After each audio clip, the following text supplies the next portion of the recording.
Because I want to bring in former NYPD Lieutenant Darrin Porcher, and it's great to have you here, Darrin. And I have to tell you, I mean, I think one of the darkest days we've had as a city was learning that a one-year-old in his stroller was shot and killed in Brooklyn. This city is sick right now. Your reaction? You know, when you say one of the darkest days we've ever seen in the city, I think that was when Mayor de Blasio was elected. His crime control strategy has been horrific.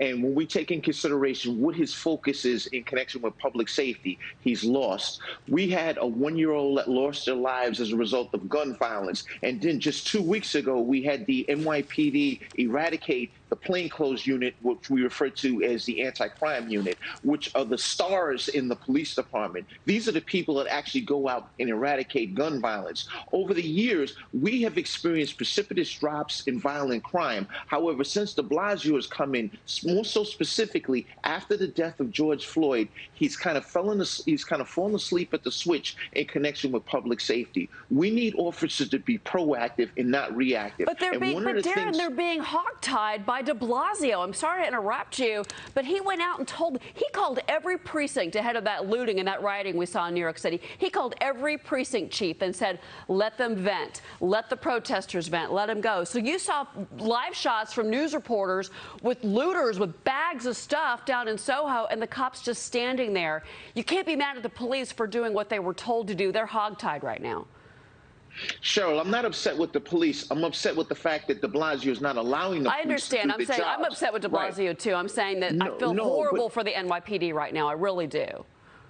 Right. We have to understand policies being now dictated from City Hall and not one police plaza.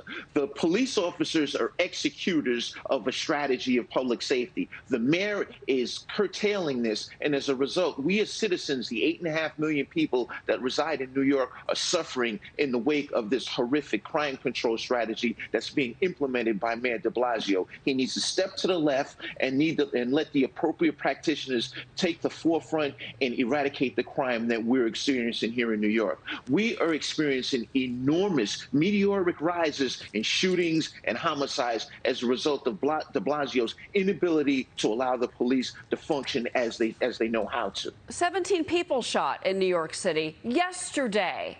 That's in the New York Post this morning. You know, President Trump actually talked about New York City. Listen to this. Far-left mayors are escalating the anti-cop crusade, and violent crime is spiraling in their cities. It's all far-left cities where they have no understanding of what has to be done. They don't have a clue. 358% increase in shootings in New York. Last month, over 300 people were shot. NYPD retirements have quadrupled, and they're going up even further. And New York City is out of control. When you have 20 people killed, 22 people killed in one weekend in Chicago, and you have 88 shootings. It's not even conceivable. That's worse than Afghanistan. Quadruple amount the retirements of the NYPD, Darrin.